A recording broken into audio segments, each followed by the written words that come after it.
denizin olar mı gören?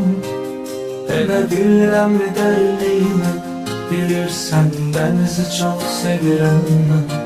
İtərəm gözünün maviliyində. Mənə deniz boyda ürək bağışla, mən orada yaşadığımı arzularımı. Deniz gözlerimden akan bakışla, çırpın sahiline dalgalarıma. Ne ayrılık olur, ne de ki hasret, senin limanına hiç yanaşmasın. Sen bana deniz ol, ismi mehabbet, dalgan ellerimi hiç bırakmasın.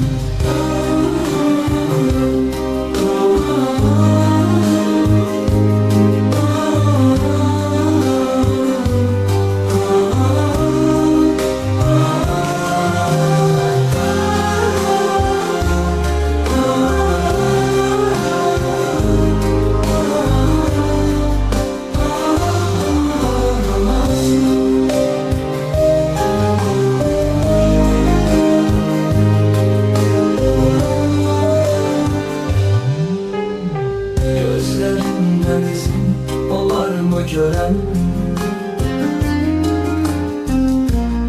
Enebilirəm mi derliğine? Bilirsən denizi çok sevirəm mən. İtərəm gözümün maviliyində. Mənə deniz boyda ürək bağışla, mən orada yaşadım arzularımı.